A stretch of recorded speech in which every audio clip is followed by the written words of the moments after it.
परंतु जब भी आप देखिए कि बालाघाट जिले में चुनाव होते हैं तो हर विधानसभा में आपको कहीं ना कहीं तीसरा पक्ष जो है बिना किसी पार्टी के बड़ा ताकतवर तरीके से नजर आता है।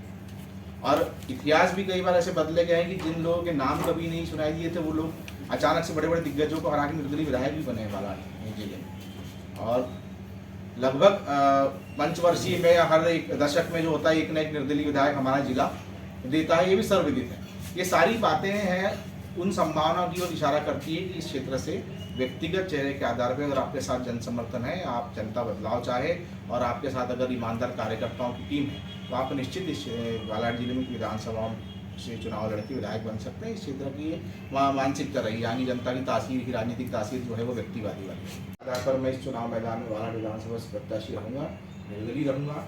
2 राष्ट्रीय पार्टियों के अलावा निर्दलीय के रूप में मैं यहाँ पे रहूँगा और निश्चित मेरा मुकाबला दोनों ही राष्ट्रीय पार्टियों से होगा, सीधा मुकाबला होगा। हमारी टीम पूरी ताकत से उनका मुकाबला करेगी और जनता ने चाहा, जनता का आशीर्वाद मिला। और जैसा मैं क्षेत्र में जाता हूँ तो लोग मुझे अक्सर बोलते हैं बातों बातों में कि टिकट से कुछ नहीं होता, वोट मिलेंगे तो आदमी चुनाव नहीं देने वाला है। मेरा आवेदन जनता के हाथ में जाएगा, जनता तय करेगी उन्हें मुझे मौका देना है या नहीं देना। ये एक सवाल उठ रहा है, उस पर भी मैं जवाब इसलिए मैं स्पष्ट कर दूँ आपको। फिर मुझे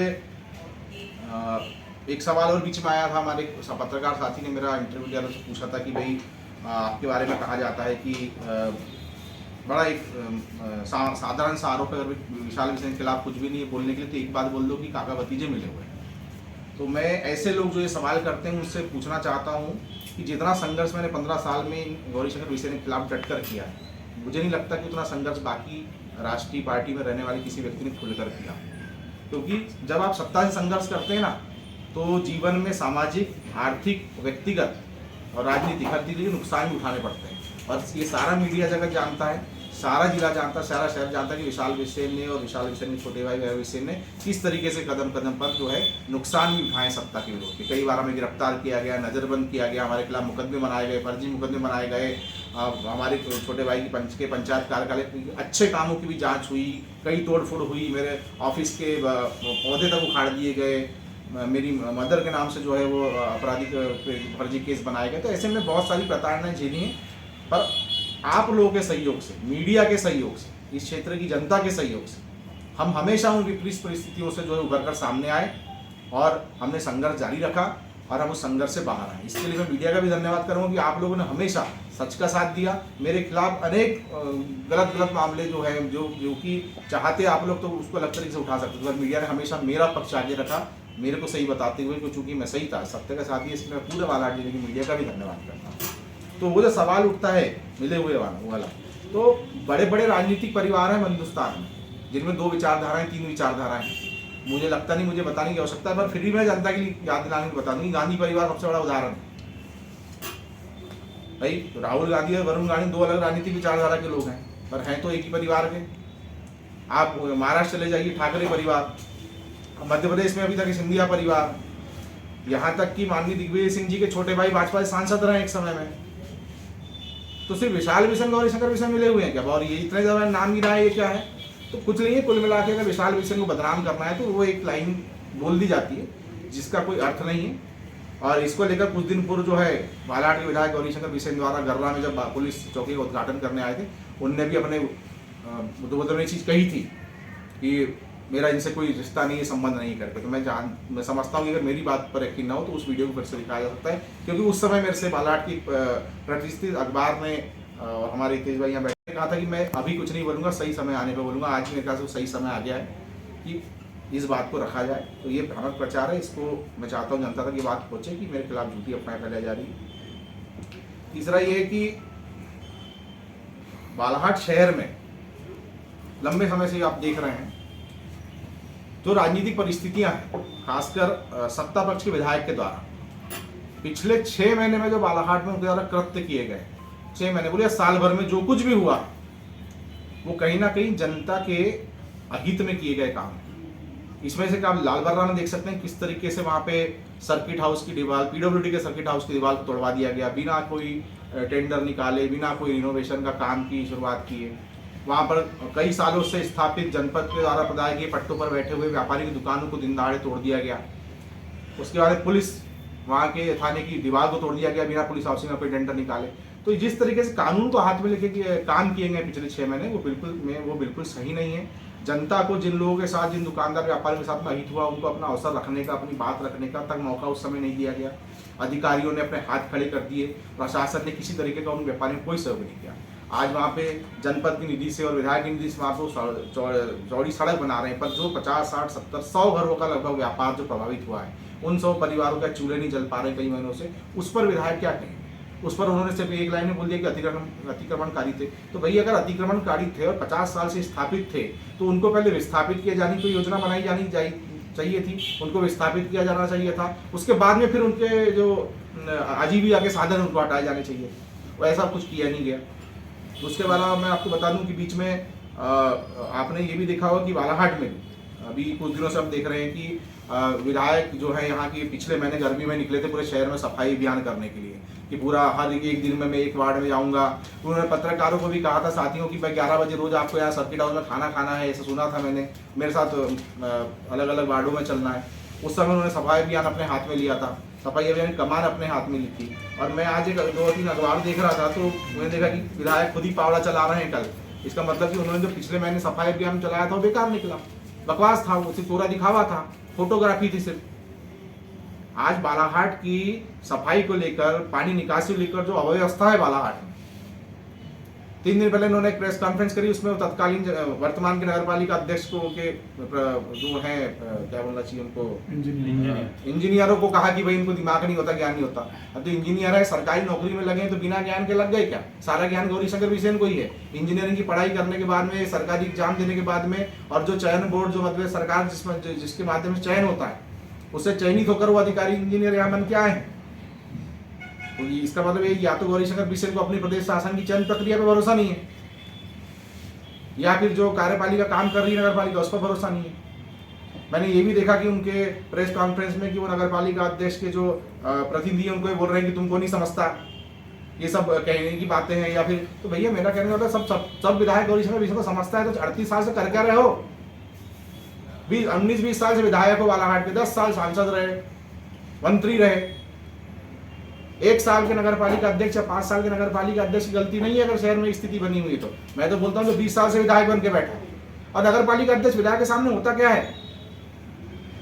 विधायक है, विधायिका में बैठते हो, सदन में कानून नियम तक बनाते हो, इतनी ताकत है तुम्हारे पास में, और तुम अपने शहर का पानी निकासी नहीं कर पा रहे हो। ये आज का अखबार में तारीख समझ लीजिए, आज 2-3 दिन से अखबार देख रहा हूँ मैं, 25 तारीख से लेकर 30 जून के अखबार 2023 के। आप 25 से 30 जून के अखबार जो है 2022 के भी निकाल लीजिए, 21 के भी निकाल लीजिए, 20 के भी निकाल लीजिए, पिछले 10 साल के निकालिए, हर बार गौरीशंकर आपको हनुमान चौक में दिखेगा। ऐसी तैसी कराने जाते हैं वहां पे व्यापारी, नाव बना के चला रहे हैं हनुमान चौक में, मजाक बना लिया है बालाघाट को, बालाघाट की जनता को बेवकूफ समझता है। अभी कुछ दिन पहले वार्ड नंबर 3 में घूम रहा था, नाला खुलवा रहा हूं गर्मी में मफलर बांध के, किसको दिखा रहे हो भाई? ये बात विधायक को समझनी चाहिए कि जनता को भी अब समझ में आ गया। इसमें लिख रहे हैं, आज पेपर पढ़ा मैंने, शहर की जन समस्याओं की जिम्मेदारी खुद जनता की। हाँ, गलती जनता की कि तुमको 30-38 साल से चुन के भेज रही है विधानसभा में और लोकसभा में। मैं अपने तरफ से बयान देता हूं कि हाँ, मैं खुद अपने इस क्षेत्र की जनता की गलती मानता हूं कि गौरीशंकर बिसेन को तो इतने सालों से जनता चुन के भेज रही है। यही हमारी सबसे बड़ी गलती है कि आज बालाघाट में 10 फीट और 12 फीट की सड़कें हैं, एक कार डालो दूसरी कार नहीं निकल सकती। 300 मीटर की रोड में 30 डिवाइडर बना देते हैं अपने स्पीड ब्रेकर। नालियां देखो, आधे शहर में नालियां खुली हुई हैं। बालाघाट मेरे को हिंदुस्तान में पहले ऐसा शहर दिखता है जहां नाली का टेंडर निकलता, नाली ढकने का टेंडर नहीं निकलता। मच्छर, लोग मुझे बोलते हैं भैया मच्छरदानी के अंदर बैठ के खाना खाते हैं। बालाघाट शहर में ये जो दुर्व्यवस्थाएं, अव्यवस्थाएं, मैं इसका जिम्मेदार एकमात्र उस व्यक्ति को मानता हूं जो सबसे लंबे समय से यहाँ ऑन चेयर बैठा हुआ है, ऑन पावर बैठा हुआ है, और वही जिम्मेदार, और उसको अपनी जिम्मेदारी स्वीकारनी चाहिए। मैं गौरीशंकर बिसेन को चैलेंज करता हूं कि वो कल प्रेस कॉन्फ्रेंस ले, मेरी प्रेस कॉन्फ्रेंस के बाद में, और बोले कि उसकी गलती है और दोबारा वो चुनाव में इन मुद्दों को लेकर नहीं आएगा। हर बार हर साल वही हाल, हनुमान चौक, अंबेडकर चौक, काली पुतली के कल बने हैं क्या? 50 साल पुरानी हमारी व्यवस्था है, पूरा शहर हमारा। इंजीनियर को दोषारोपण करने थोड़ी होगा, खुद भी जवाबदारी लेनी पड़ेगी विधायक को। दूसरी बात, कभी फ्लाईओवर का भूमि पूजन हो रहा है, कभी रेल आरओबी का भूमि पूजन हो रहा है।